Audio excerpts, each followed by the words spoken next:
বন্ধুরা, আপনাদের জন্য আজকের ভিডিওতে রয়েছে উজালা গ্যাস নিয়ে অত্যন্ত গুরুত্বপূর্ণ একটি বিষয়। বিশেষ করে আপনারা যারা উজালা গ্যাসের সুবিধা পান এবং গ্যাসের জন্য সরকারের পক্ষ থেকে টাকা বা ভর্তুকির সুবিধা পেয়ে থাকেন, তাদের অবশ্যই আজকের ভিডিওটি শুরু থেকে শেষ পর্যন্ত মন দিয়ে দেখা দরকার। কারণ এখন অনেকের মুখেই শোনা যাচ্ছে যে গ্যাসের ইকেওয়াইসি করানো হচ্ছে। অনেকেই প্রশ্ন করছেন, ইকেওয়াইসি আসলে কেন করতে হবে? কারা ইকেওয়াইসি করবেন? বাড়িতে বসে করা যাবে নাকি গ্যাসের দোকান বা এজেন্সিতে যেতে হবে? আর সবচেয়ে বড় প্রশ্ন হচ্ছে, ইকেওয়াইসি না করলে কি উজালা গ্যাসের টাকা বা ভর্তুকি পাওয়া বন্ধ হয়ে যাবে? এই বিষয়গুলো নিয়েই আজকের ভিডিওতে সহজ ভাষায় বিস্তারিত আলোচনা করব। তাই আপনি যদি উজালা গ্যাসের গ্রাহক হন, তাহলে ভিডিওটি শেষ পর্যন্ত দেখুন। কারণ মাঝপথে ভিডিও বন্ধ করে দিলে গুরুত্বপূর্ণ তথ্য আপনার অজানা থেকে যেতে পারে। প্রথমেই বলি, ইকেওয়াইসি কথাটার অর্থ হল আপনার পরিচয় এবং গ্যাসের সংযোগের তথ্য সঠিকভাবে যাচাই করা। অর্থাৎ আপনার আধার, গ্যাস সংযোগ এবং আপনার গ্রাহক তথ্যের মধ্যে সবকিছু ঠিকঠাক আছে কিনা সেটি যাচাই করার জন্য ইকেওয়াইসি করা হয়। অনেক সময় দেখা যায়, একজনের নামে গ্যাসের সংযোগ রয়েছে কিন্তু দীর্ঘদিন ধরে তার তথ্য আপডেট করা হয়নি। আবার কারও আধারের তথ্য পরিবর্তন হয়েছে, মোবাইল নম্বর পরিবর্তন হয়েছে বা অন্য কোনো তথ্যের সঙ্গে গ্যাসের রেকর্ডের মিল নেই। এই ধরনের ক্ষেত্রে কেওয়াইসি আপডেট করা গুরুত্বপূর্ণ হতে পারে। এখন আসি সবচেয়ে গুরুত্বপূর্ণ প্রশ্নে, ইকেওয়াইসি না করলে কি গ্যাসের টাকা পাওয়া যাবে না? এখানে একটা বিষয় পরিষ্কারভাবে বুঝে নেওয়া দরকার। শুধুমাত্র সোশ্যাল মিডিয়ায় কোনো পোস্ট বা ভিডিও দেখে ধরে নেবেন না যে ইকেওয়াইসি না করলেই সঙ্গে সঙ্গে সবার টাকা বন্ধ হয়ে যাবে।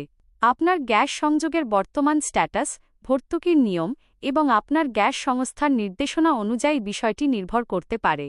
তবে যদি আপনার গ্যাস সংস্থার পক্ষ থেকে কেওয়াইসি আপডেট করার জন্য বলা হয়ে থাকে, তাহলে বিষয়টি এড়িয়ে না গিয়ে যত দ্রুত সম্ভব কাইকের স্ট্যাটাস যাচাই করে নেওয়াই ভালো। কারণ ভবিষ্যতে কোনো সুবিধা পেতে গেলে আপনার গ্রাহক তথ্য সঠিক এবং আপডেট থাকা অত্যন্ত গুরুত্বপূর্ণ। বিশেষ করে যারা সরকারের কোনো ভর্তুকি বা উজালা সংক্রান্ত সুবিধা পান, তাদের তথ্যের মধ্যে কোনো ভুল থাকলে সমস্যা তৈরি হতে পারে। এখন প্রশ্ন হচ্ছে, কিভাবে বুঝবেন আপনার ইকেওয়াইসি করা আছে কিনা? এর জন্য প্রথমে আপনার নিজের গ্যাস সংস্থার অফিসিয়াল মাধ্যম ব্যবহার করুন। আপনি যে সংস্থার গ্যাস ব্যবহার করেন, সেই সংস্থার official app, website, customer care অথবা নিকটবর্তী অনুমোদিত গ্যাস এজেন্সির মাধ্যমে কাইকের স্ট্যাটাস জানতে পারেন। আপনি যদি অনলাইনে করতে না পারেন, তাহলে একেবারেই চিন্তা করবেন না। আপনার গ্যাসের বই বা গ্রাহক নম্বর নিয়ে নিকটবর্তী অনুমোদিত গ্যাস এজেন্সিতে গিয়ে জিজ্ঞাসা করুন আপনার কেওয়াইসি আপডেট রয়েছে কি না। অনেক ক্ষেত্রে পরিচয় যাচাই করার জন্য আধারের মাধ্যমে অথেন্টিকেশন বা বায়োমেট্রিক ভেরিফিকেশনের প্রয়োজন হতে পারে। সেক্ষেত্রে গ্যাস এজেন্সিতে গিয়ে প্রক্রিয়াটি সম্পন্ন করা সহজ হতে পারে। আর একটা গুরুত্বপূর্ণ কথা, কোনো অচেনা ব্যক্তি ফোন করে যদি বলে আপনার কেওয়াইসি বন্ধ হয়ে গেছে, এখনই ওটিপি বলুন, তাহলে কিন্তু সাবধান। কখনোই অপরিচিত কাউকে OTP, ATM PIN, UPI PIN বা ব্যাংকের গোপন তথ্য দেবেন না। কারণ কাইকের নাম করে অনেক সময় প্রতারণার চেষ্টা করা হয়। কেউ যদি ফোন করে আপনার ব্যাংক অ্যাকাউন্টে তথ্য, এটিএম কার্ডের পিন বা ইউপিআই পিআইএন চায়, তাহলে সঙ্গে সঙ্গে সেই কল কেটে দিন। এখন আসি গ্যাসের টাকা বা ভর্তুকির বিষয়টিতে। আপনারা অনেকেই জানতে চাইছেন, আমি আগে গ্যাসের টাকা পেয়েছি, এখন ইকেওয়াইসি করতে বলা হচ্ছে। তাহলে ইকেওয়াইসি না করলে পরের টাকা কি পাব না? এর উত্তর হল, আপনার ক্ষেত্রে কি প্রযোজ্য তা নিশ্চিত করার জন্য প্রথমে আপনার গ্যাস সংযোগের কেওয়াইসি এবং ভর্তুকির স্ট্যাটাস যাচাই করুন। কারণ টাকা পাওয়ার বিষয়টি নির্ভর করে আপনি কোনো সুবিধার আওতায় আছেন এবং সেই সুবিধার বর্তমান সরকারি নিয়ম কী রয়েছে তার ওপর। তাই শুধু কেওয়াইসি না করলে টাকা বন্ধ এমন কোনো কথা শুনে আতঙ্কিত হওয়ার দরকার নেই। আবার কেওয়াইসি করার দরকার নেই এমন কথাও চোখ বন্ধ করে বিশ্বাস করবেন না। সবচেয়ে নিরাপদ উপায় হল আপনার গ্যাস এজেন্সি অথবা সংশ্লিষ্ট গ্যাস সংস্থার অফিসিয়াল মাধ্যম থেকে তথ্য যাচাই করা। আর যারা ইতিমধ্যেই ইকেওয়াইসি করে ফেলেছেন, তাদেরও মাঝে মাঝে নিজেদের তথ্য ঠিক আছে কি না দেখে নেওয়া উচিত। আপনার নাম, আধার সংক্রান্ত তথ্য, মোবাইল নম্বর এবং ব্যাংক সংক্রান্ত তথ্যের মধ্যে কোথাও ভুল থাকলে তা সংশোধনের ব্যবস্থা করুন।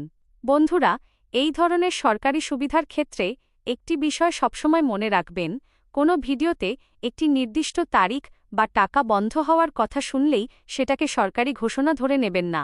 সরকারি বিজ্ঞপ্তি বা সংশ্লিষ্ট সংস্থার অফিসিয়াল তথ্য দেখে তারপর সিদ্ধান্ত নেবেন। তাই আপনি যদি উজালা গ্যাসের সুবিধাভোগী হন, তাহলে আজই নিজের কাইকের স্ট্যাটাস একবার যাচাই করে নিন।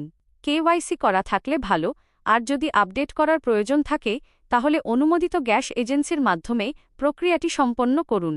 আর আপনার যদি আগে গ্যাসের টাকা বা ভর্তুকি এসে থাকে, তাহলে ব্যাঙ্ক অ্যাকাউন্টের লেনদেনও মাঝে মাঝে দেখে নিন। টাকা না এলে শুধু কারণ ধরে নেওয়ার আগে গ্যাস সংস্থা এবং ব্যাংকের দিক থেকেও তথ্য যাচাই করুন। সবশেষে আবারও বলছি, কেওয়াইসি নিয়ে কোনো গুজবে কান দেবেন না। আপনার গ্যাস সংযোগের কেওয়াইসি স্ট্যাটাস যাচাই করুন এবং প্রয়োজন হলে দ্রুত আপডেট করুন। আর কাউকে ওটিপি, পিন বা ব্যাংকের গোপন তথ্য দেবেন না। ভিডিওটি যদি আপনাদের কাজে লাগে তাহলে অবশ্যই একটি লাইক করবেন এবং আপনার পরিচিত যারা উজালা গ্যাস ব্যবহার করেন তাদের কাছে ভিডিওটি শেয়ার করে দিন। কারণ আপনার একটি শেয়ারের মাধ্যমে অন্য একজন গ্রাহকও সঠিক তথ্য জানতে পারবেন। আর এমন সরকারি প্রকল্প, গ্যাসের ভর্তুকি, টাকা কবে আসবে, কেওয়াইসি, আধার এবং বিভিন্ন সরকারি সুবিধার নতুন আপডেট পেতে আমাদের চ্যানেলটি সাবস্ক্রাইব করে পাশে থাকুন। আজকের ভিডিওতে এই পর্যন্তই।